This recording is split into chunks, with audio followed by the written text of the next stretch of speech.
Good morning, students. This is Dr. Amrisha Deshmukh, and for this audio video, I have taken the topic Curriculum, its meaning and nature. This topic is of Unit First of your paper 3, that is Curriculum Development and School. Your paper 3, CC3 is Curriculum Development and School, and from that paper, I have taken this topic. This is the topic of Unit First. Okay, and the topic is curriculum, its meaning and nature. So let's go ahead with this. Yes. Uh, First of all, you would like to know what is curriculum. Okay. The meaning of curriculum, you have to go through this by understanding the different meanings of curriculum. तो first meaning if you से इटिमोलॉजिकल meaning of curriculum मतलब इन हिंदी इस curriculum शब्द की उत्पत्ति कहाँ से हुई है उसके आधार पे इसका अर्थ क्या है. इंग्लिश में etymological meaning means this word comes from where. In Hindi it is curriculum की उत्पत्ति के आधार पर इसका अर्थ. एक चीज और मैं आपको बता दूं, इस करिकुलम शब्द का हिंदी वर्ड होता है पाठ्यक्रम. ध्यान रखिएगा, the Hindi word for curriculum is पाठ्यक्रम. ओके, तो आज हम पढ़ रहे हैं पाठ्यक्रम, उसका अर्थ तथा उसकी प्रकृति. तो इटिमोलॉजिकल meaning of curriculum, just see carefully. Etymologically, this word comes from a Latin word currer. Okay, Currer. Latin word currer से इस वर्ड की उत्पत्ति हुई है. Okay. Now, what does currer means? The currer means a course to run. Okay. Or in other words, I can explain that the curriculum word etymologically has known about the meaning of the term curriculum. Okay, so curriculum etymologically the term has been derived from a Latin word currer, and this Latin word stands for a course to run. Now what is course to run? Hindi में से कहेंगे curriculum शब्द की उत्पत्ति हुई है क्यूरर शब्द से, और ये क्यूरर शब्द का मतलब होता है कोर्स टू रन, हिंदी में दौड़ का मैदान. अब आप बोलेंगे कि ये दौड़ का मैदान क्या है, तो अगर हम इसको पहले मैं इंग्लिश में एक्सप्लेन करती हूँ, then I will explain it in Hindi. In the field of education, the curriculum signifies a race course to be run by a student for achieving the aims and objectives of education. Okay? In Hindi, दौड़ का मैदान, इस दौड़ के मैदान में students दौड़ के अपने शैक्षिक उद्देश्यों की प्राप्ति करते हैं. अब आप इसको दौड़ने का अर्थ ये मत समझिए कि दौड़ेंगे. यहाँ पे दौड़ का मैदान है कि जब भी किसी एजुकेशन इंस्टीट्यूट में किसी कोर्स में बच्चे प्रवेश लेते हैं, एडमिशन लेते हैं, तो कैरिकुलम ही वो चीज़ है जिसको थ्रू आउट बच्चे कैरिकुलम रूपी मैदान में चलते हुए अपने उद्देश्यों को, जिस उद्देश्य से उन्होंने किसी पर्टिकुलर कोर्स में एडमिशन लिया है, उस उद्देश्य की प्राप्ति करते. आगे आगे जाते जाऊंगे तो आप और अच्छे से समझते जाएंगे. ठीक है, तो curriculum is like a race course where students run. Who runs? Teacher doesn't run. Students run in that course to achieve the educational aims and objectives. Right? यहाँ पे मैं आपको बताना चाहूँगी, एक डेफिनेशन दी है कनिंगम ने. कनिंगम एक एजुकेशनिस्ट थे, उन्होंने एक डेफिनेशन दी है. I will read this definition to you. The curriculum is the tool in the hands of the artist. Who is the artist here? Teacher. To mold his material. Material is the pupil. According to his ideals. Ideals means objectives. In his studio means school. In Hindi, curriculum क्या चीज़ है? मतलब पाठ्यक्रम एक tool है. Tool यानी साधन है. किसके हाथों में? शिक्षक के हाथों में. ठीक है, शिक्षक को माना जाता है कि वो एक आर्टिस्ट है, कलाकार है, जिसके हाथ में पाठ्यक्रम एक साधन है जिसके द्वारा वो अपने मटीरियल, आर्टिस्ट क्या करता है, मटेरियल, जैसे मिट्टी लिया ना हाथ में और उसको शेप देता है, तो यहाँ आर्टिस्ट माना गया है टीचर को, और मटेरियल हो गया स्टूडेंट। ठीक है, तो अपने स्टूडेंट्स को किसी आकार में गढ़ता है। ठीक है, कहा जाता है ना, स्टूडेंट्स जब कहीं एडमिशन ले रहे हैं वो तो उस जगह के लिए नए हैं, उनको पता नहीं है कि हमें क्या करना है। ये टीचर की जिम्मेदारी है कि वो अपने स्टूडेंट्स को एक जिस आकार में ढालना चाहता है उस आकार में ढाले।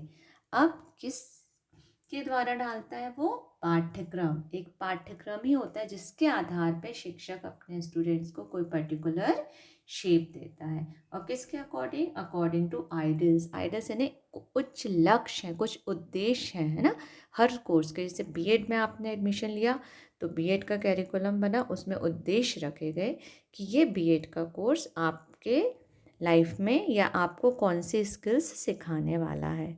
तो उद्देश्य है बीएड कोर्स के, आपने एडमिशन लिया कि हम आपको बीएड का कोर्स के उद्देश्य क्या कि हम आपको एक अच्छा टीचर बनाएंगे, टीचर्स की सारी स्किल्स हम आप में डेवलप करेंगे, आप में ऐसे एटीट्यूड डेवलप करेंगे कि आप बच्चों से कनेक्ट हो पाओ, बच्चों को अच्छे से पढ़ा पाओ। तो ये उद्देश्य है ना, आपके अच्छे शिक्षक आप बनना चाहते हो, तो उन ऑब्जेक्टिव्स की पूर्ति के लिए शिक्षक पाठ्यक्रम का सहारा लेता है। इन हिज स्टूडियो, यानी स्कूल को एक स्टूडियो माना गया।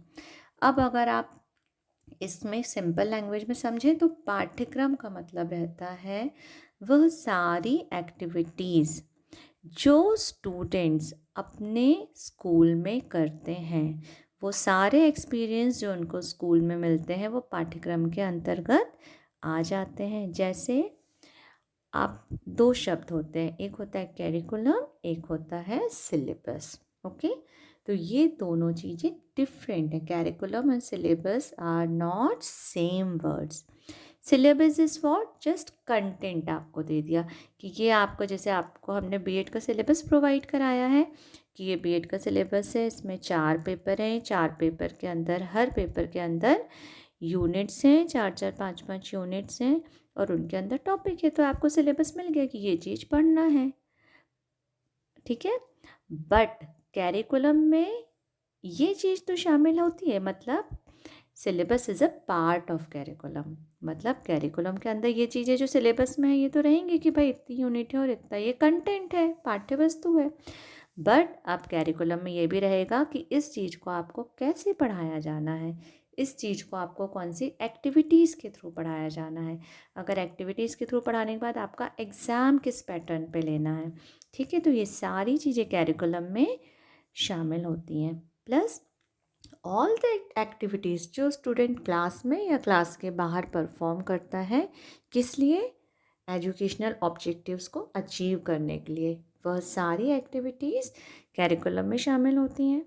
इन द क्लास टीचर पढ़ा रहे हैं, आउट ऑफ द क्लास हम आपको एक्स्ट्रा कैरिकुलर, आपके स्कूल्स में जाते हैं बच्चे, एक्स्ट्रा कैरिकुलर एक्टिविटीज़ होती हैं। आजकल चालू हो गया है योगा होना, स्पोर्ट्स होना कंपलसरी है ना, क्योंकि बच्चों का ओवरऑल डेवलपमेंट चाहते हैं।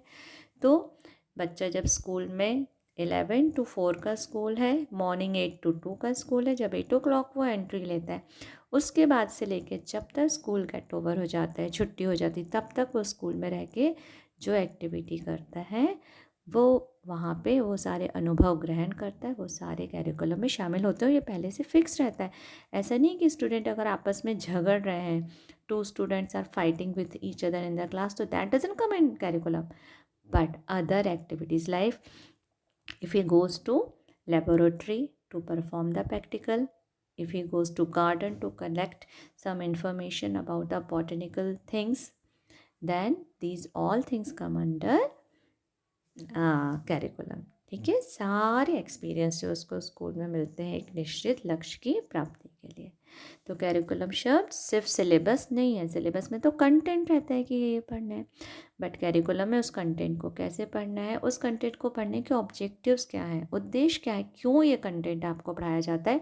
तो सबसे पहले कैरिकुलम में ऑब्जेक्टिव लिखे जाते हैं कि यह कंटेंट आपको क्यों पढ़ाया जा रहा है। जैसे हम आपको पढ़ा रहे हैं ना curriculum it's meaning and nature, तो हम आपको क्यों पढ़ा रहे हैं ये कैरिकुलम में सबसे पहले ऑब्जेक्टिव्स में लिखा जाएगा, क्योंकि बच्चे आप लोग स्कूल में जाने वाले हो, टीचर बनने वाले हो, तो you should know the meaning and nature of curriculum. क्योंकि आप खुद हो सकता है अपना कैरिकुलम डेवलप करें, टीचर बन के। तो इसलिए आपके लिए ये पेपर रखा गया है कैरिकुलम एंड स्कूल। ठीक है, तो कैरिकुलम में उद्देश्य है, कौन सी मेथड से जिसको पढ़ाएंगे, कोई टॉपिक लेक्चर मेथड से पढ़ाया जाएगा, कोई टॉपिक प्रैक्टिकल करा के पढ़ाया जाएगा, कोई टॉपिक एक्सकर्शन करा के पढ़ाया जाएगा। पढ़ाने के बाद एग्ज़ाम होना है, कौन से ऑब्जेक्टिव टाइप एग्ज़ाम होता है, कौन से शॉर्ट आंसर हैं, कौन से लॉन्ग आंसर हैं, 3-3 महीने में यूनिट्स होने हैं कि हाफ ईयरली होने हैं, एग्ज़ाम का पैटर्न क्या होगा, ये सारी चीज़ें मिलके कैरिकुलम शब्द बनाते हैं। ये बहुत ज़रूरी है, कंसेप्ट क्लियर कर लीजिए, वाइवा में पूछा जाता है कैरिकुलम और सिलेबस में क्या डिफरेंस है। सिलेबस इज़ ओनली कंटेंट की पाठ्य वस्तु, बट उसको कैसे स्कूल में या कॉलेज में परफॉर्म कराया जाएगा एजुकेशनल ऑब्जेक्टिव्स के अटेनमेंट के लिए, वो सारी चीज़ें कैरिकुलम में आती हैं। राइट नाउ अभी हमने इसका एक मीनिंग देखा, एटिमोलॉजिकल मीनिंग ऑफ कैरिकुलम। ठीक है, ये जो मैंने अभी आपको बताई सारी चीज़ें जनरल है। अब हम वापस इसके मीनिंग पे आते हैं। तो पहला मीनिंग है एटिमोलॉजिकल मीनिंग, यानी शब्द की उत्पत्ति कहाँ हुई है। लैटिन वर्ड क्यूरर से, क्यूरर का मतलब रहता है दौड़ का मैदान, जिस पे दौड़ के स्टूडेंट अपने लक्ष्य की प्राप्ति करते हैं। ठीक है, नेक्स्ट है narrow meaning of curriculum. Narrow यानी संकुचित अर्थ। तो संकुचित अर्थ में जैसे इसको लोग कंफ्यूज कर देते हैं सिलेबस से, जिसको कहते हैं कोर्स ऑफ स्टडी। ठीक है, तो सिलेबस या कोर्स ऑफ स्टडी, इससे कंफ्यूज हो जाते हैं, तो ये नैरो मीनिंग है। ठीक है, इसका अगला मीनिंग हम देखते हैं क्या है, वाइडर मीनिंग ऑफ कैरिकुलम। ये वाइडर मीनिंग ऑफ कैरिकुलम है जो मैंने आपको पूरा समझाया, कि उद्देश्य से लेके एग्ज़ाम होने तक सारी एक्टिविटीज़ जो बच्चा स्कूल में करता है और जो अनुभव प्राप्त करता है, वह सारी चीज़ें कैरिकुलम में आती हैं। टीचिंग मेथड से लेके एग्जामिनेशन पैटर्न से लेके ऑब्जेक्टिव, शुरुआत होती है ऑब्जेक्टिव से और लास्ट जो है होता है, एंड होता है इवैल्यूएशन यानी मूल्यांकन परीक्षा के समय। तो वो सारी चीज़ें मिल के बनती हैं कैरिकुलम। यही उसका wider and real meaning, wider means विस्तृत अर्थ, व्यापक अर्थ यही होता है। Means curriculum is a means to achieve the set goals. हर चीज़ के गोल्स, आप कोई भी काम बिना गोल के या लक्ष्य के नहीं करते। आपने बीएड में एडमिशन लिया तो एक लक्ष्य के आपको टीचर बनना है। बीएड का हमारी यूनिवर्सिटी ने एक सिलेबस बनाया तो एक लक्ष्य गोल रख के, कि यह गोल है, यह लक्ष्य है कि हम स्टूडेंट्स को एक ऐसा शिक्षक बनाना चाहते हैं इंडिया के लिए। ठीक है, इंडिया के अपनी psycho social all kind of situations हैं। ठीक है, उसके अकॉर्डिंग एक सिलेबस बना, तो वो हमने उद्देश्य लिया था कि ये उद्देश्य, और इस उद्देश्य के अनुसार हमें अपने शिक्षक बनाने हैं। ठीक है, तो एक बार मैं फिर से रीड करती हूँ। All those learning experience that child receives in and out of class. मैंने बोला ना, सारे लर्निंग एक्सपीरियंस मतलब अनुभव, जो बच्चा चाहे क्लास में रहे चाहे क्लास के बाहर रहे, वो रिसीव करता है for is all round development. All round की बात हुई, स्कूल में time to time school calendar बनाए कि 2 अक्टूबर को गांधी जयंती मनानी है, 14 अक्टूबर नवंबर को चाचा नेहरू का बर्थडे सेलिब्रेट करना है। ये क्यों? क्योंकि हम बच्चों को अपनी इन वैल्यूज़ से भी जोड़ना चाहते हैं। कल्चरल वैल्यूज़ हो गई, मॉरल वैल्यूज़ हो गई, तो ये बच्चों का ओवरऑल डेवलपमेंट है। तो कैरिकुलम में सब कुछ शामिल रहता है कि कौन कौन सी एक्टिविटीज़ टाइम टू टाइम होंगी for his all round development, keeping in with his needs interest. और ये चीज़ें क्या, बच्चों की नीड यानी आवश्यकता, उनकी इंटरेस्ट यानी रुचि, एप्टीट्यूड, एटीट्यूड एंड एबिलिटीज़ के अकॉर्डिंग होती हैं एक्टिविटीज़। क्लास 12 के लिए एक्टिविटीज़ अलग होती है, क्लास 6 के लिए एक्टिविटीज़ अलग होती हैं। तो हर एज में बच्चों की आवश्यकताएं या जिसको नीड और इंटरेस्ट कहते हैं वो अलग अलग होते हैं।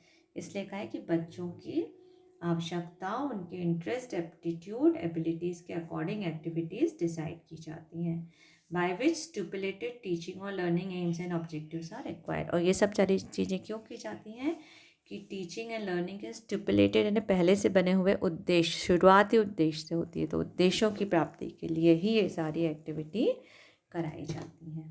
ठीक है, ये हो गया वाइडर मीनिंग ऑफ कैरिकुलम। तो अगर आपको एग्जाम में आता है what is curriculum, define it's nature and it's meaning, तो मीनिंग में आपको तीनों मीनिंग बताने होंगे। ठीक है, अब हम आते हैं इसके नेचर पे। नेचर यानी कैरिकुलम का प्रकृति, हिंदी में नेचर मीन्स प्रकृति। ओके, तो कोई चीज़ कैसी प्रकृति यानी उसमें क्या खासियत है, वो कैसी है। तो अगर आपको आता है नेचर, तो ये कुछ इसके हेडिंग्स हैं, सब हेडिंग्स हैं, इसके according you have to make your answer. जैसे फर्स्ट है सब्जेक्ट मैटर, ऑब्वियसली कैरिकुलम है तो इसमें सब्जेक्ट मैटर तो हो गए, है ना। पाठ्य वस्तु जैसे मैंने बोला जिसको हम सिलेबस कहते हैं कि सब्जेक्ट मैटर है कि क्या क्या पढ़ाने जाना है, designation of what area of content, है ना, क्या पढ़ाना है, क्या फैक्ट्स हैं, क्या एंडेवर है, क्या करिकुलम डील्स हैं, सारी चीज़ें मिलकर बनाती है सब्जेक्ट। इसका पहला जो सब्जेक्ट मैटर है वो, ठीक है। तो नेचर प्रकृति में क्या कि इसमें सब्जेक्ट मैटर होता है, ऑब्वियसली कैरिकुलम है तो सब्जेक्ट मैटर हो गई, जिसको हम पाठ्य वस्तु कहते हैं, विषय वस्तु कहते हैं। दूसरा इंस्ट्रक्शनल प्लान, इंस्ट्रक्शनल प्लान मतलब it describes the activities the learner are going to engage in and the sequence of those activities, okay, it describes the activities, सारी activities जो learner साल भर करने वाला है तो उन एक्टिविटीज़ की लिस्ट है कि कोई टॉपिक है उसको कैसे पढ़ाएगा, स्टूडेंट्स को एक्सकर्शन पे ले जाएंगे या लेबोरेटरी में ले जाएंगे। टीचर अपने पूरे जो सिलेबस है उसको बांट लेता है ना, उसको पता है कि हमारे पास 8 मंथ्स का टाइम है, हमें इतना कोर्स पूरा करना है, तो वो अपने को बांट लेता है कि फर्स्ट मंथ में हम इतने 2 यूनिट कंप्लीट करेंगे, सेकेंड मंथ में 2 यूनिट कंप्लीट करेंगे, फिर उस यूनिट्स के अंदर भी कि फर्स्ट वीक में हम इतना पोर्शन पढ़ाएंगे, तो वो प्लान बना के रखता है। तो कैरिकुलम में पूरा इंस्ट्रक्शनल प्लान रहता है कि टीचर अपने लेसन्स को कैसे प्लान करता है स्टूडेंट्स के लिए, कि सारी मेथड्स किस मेथड से पढ़ाना है, क्या करना है, वो सारी चीज़ें, ठीक है। Now third is aim. अब एम क्या होता है, जब कोई भी कैरिकुलम बनाया जाता है तो 1 सेंटेंस में डिस्क्रिप्शन रहता है कि इस कैरिकुलम का पर्पस क्या है। एम यानी इसका लक्ष्य, क्या पर्पस है कि ये कैरिकुलम क्यों बनाया गया है, ठीक है। इंक्लूडिंग ऑडियंस एंड टॉपिक, यानी ऑडियंस यानी बच्चे, किसके लिए बनाया गया। ऑडियंस का मतलब है क्योंकि हमारा क्या कि बच्चे सुनते हैं, है ना, ऑडियंस है। तो यहाँ पे रहता है कि इसमें एम में कि एक सेंटेंस में लिखा जाता है कि कैरिकुलम किसके लिए बनाया गया है और क्यों बनाया गया है, ठीक है। जैसे बीएड का सिलेबस अगर आप देखेंगे, कैरिकुलम देखेंगे डिटेल में, आप लोग जब यहाँ पे किसी भी एजुकेशन इंस्टीट्यूट में जाएंगे तो वहाँ का कैरिकुलम आप देख सकते हैं। तो वहाँ पे एम रहेगा कि ये कैरिकुलम क्यों बनाया गया है और किसके लिए बनाया गया है। जैसे बीएड वालों हैं तो बीएड के लिए बनाया गया, क्यों बनाया गया, क्योंकि टीचर बनने के लिए जो भी बेसिक नीड्स हैं, बेसिक स्किल्स हैं, वो स्टूडेंट्स को आनी चाहिए, तो उनके लिए ये कैरिकुलम बना है। और बस दैट इज़ ऑल, ठीक है, एम रहता है। Now next is rational. Rational का मतलब रहता है it describes why aim is worth achieving, ठीक है। हमने एम तो बता दिया कि ये एम, हमने ये सिलेबस क्यों बनाया, एम बता दिया, पर क्यों क्यों ज़रूरी है उस एम को अचीव करना, ठीक है। जैसे हमने बोला कि एम हो गया कि हम बीएड के लिए ये सिलेबस बना है, बट क्यों ज़रूरी है, अब इसमें आएगा रेशनल की क्यों, कि हम एक इंडिया है, इंडिया की एक प्रेजेंट सिचुएशन है, उस समय की करंट सिचुएशन क्या है, हम कैसे शिक्षक डेवलप करना चाहते हैं, उसके अकॉर्डिंग सिलेबस बना। तो ये रैशनल लॉजिक बताता है कि क्यों ये कैरिकुलम बनाया गया है और इसमें जो चीज़ें शामिल की गई हैं वो क्यों की गई हैं। देन नेक्स्ट आता है गोल्स एंड ऑब्जेक्टिव्स। अभी हमने बताया एम एक सिंपल सेंटेंस में रहता है कि ये कैरिकुलम क्यों बनाया गया। एंड गोल्स एंड ऑब्जेक्टिव्स में वो छोटी छोटी सारी चीज़ें रहती हैं, जैसे कि लोकल नीड क्या है, नेशनल नीड क्या है, इंटरनेशनल नीड क्या है, तो वो डिटेल में फिर गोल्स एंड ऑब्जेक्टिव्स में रहता है। तो ये गोल्स एंड ऑब्जेक्टिव्स रहते हैं। List of the learning outcomes expected from participation in the curriculum. इस कैरिकुलम में पार्टिसिपेट करने के बाद कौन से लर्निंग आउटकम, यानी स्टूडेंट में क्या परिवर्तन होगा, क्या उनके व्यवहार में परिवर्तन होगा, ठीक है। Now sixth is audience and prerequisite, okay. Audience and prerequisite is, तो it describes who the curriculum is for and the prior knowledge, ठीक है। ऑडियंस मतलब किसके लिए बनाया गया है, तो भाई आपके लिए है, जो ग्रेजुएट लेवल हो चुके हैं लोग उनके लिए बीएड तो कौन करते हैं, जो ग्रेजुएट हो गए। तो ऑडियंस का मतलब है किसके लिए है, कि जो ग्रेजुएट हैं उनके लिए ये बीएड कैरिकुलम है। पहली शर्त होती है बीएड करने के लिए कि आपको ग्रेजुएट होना चाहिए, है ना। या जो बीएड या बीएससी बीएड चलते हैं उनकी ऑडियंस अलग रहती है कि 12th पास स्टूडेंट्स हैं जो बीएड कर रहे हैं एक इंटीग्रेटेड कोर्स में, उनके लिए तो अलग अलग दोनों का कैरिकुलम रहता है ना। तो it describes who the curriculum is for, कि ये किसके लिए कैरिकुलम बना है। एंड द प्रायर नॉलेज, आपको बीएड में एडमिशन लेने पहले कुछ प्रायर नॉलेज और स्किल एटीट्यूड आप में होना ज़रूरी रहती है ना। तो एक इसलिए पहले एंट्रेंस एग्ज़ाम होता था, आपका टेस्ट किया जाता था कि टीचर बनने के लिए एक आपकी जो मिनिमम रिक्वायरमेंट है वो है कि नहीं है, तभी आप उसमें प्रवेश ले पाएंगे। तो ये कैरिकुलम में ही लिखा जाता है कि ऑडियंस क्या है और प्री रिक्वेस्टेज क्या है इसके लिए, ठीक है। Now next is material. अब यहाँ मटेरियल का मतलब क्या है, जैसे जो भी कैरिकुलम में एक्टिविटीज़ बताई गई हैं कि भाई ये कंटेंट है, इसको पढ़ाने के लिए हमें ये एक्टिविटी कराना है, तो उसके लिए क्या मटेरियल लगेगा। सपोज़ सिंपल सी चीज़ है, जैसे एक सिंपल कि कोई मैथ्स का टीचर है, उसको कोई प्रॉब्लम सॉल्व कराना है तो उसको चॉक एंड ब्लैक बोर्ड लगेगा, है ना। तो इस तरह के मटेरियल, कोई प्रैक्टिकल कराना है तो कौन से इक्विपमेंट्स लगने हैं, कोई एक्सकर्शन टूर पे बाहर जाना है तो बच्चों को कौन सी चीज़ें हैं जो साथ में ले जानी पड़ेंगी। तो ये क्लास या क्लास के बाहर जो भी मटेरियल ज़रूरी रहता है कैरिकुलम को फॉलो करने के लिए, उन सब चीज़ों की लिस्ट रहती है। तो ये मटेरियल हो गया। Then plans for assessment and evaluation. Assessment and evaluation Hindi में मूल्यांकन, जिसको हम कह सकते हैं परीक्षा। तो it includes plan for assessing learning and evaluating the curriculum as a whole. मतलब जो लर्निंग को बीच बीच में भी जैसे आपके होते हैं, एक समेटिव एग्ज़ाम होता है, एक फॉर्मेटिव एग्ज़ाम होता है। फॉर्मेटिव एग्ज़ाम जो पढ़ते पढ़ाते भी टीचर एक एक यूनिट ख़त्म होने के बाद लेता जाता है। तो इसमें कैरिकुलम में पूरे डिटेल दिए जाते हैं कि कब फॉर्मेटिव एग्ज़ाम होना है, कब समेटिव एग्ज़ाम होना है, कौन से पैटर्न से होना है। उसके मॉडल क्वेश्चन पेपर रहते हैं कि इस बेसिस पे ये मॉडल है क्वेश्चन पेपर का, ऐसे पेपर होंगे, ठीक है। तो ये सारी और चीज़ें जो कि असेसमेंट एंड इवैल्यूएशन के लिए ज़रूरी रहती हैं, उसका डिस्क्रिप्शन रहता है। तो ये हो गया आपका नेचर।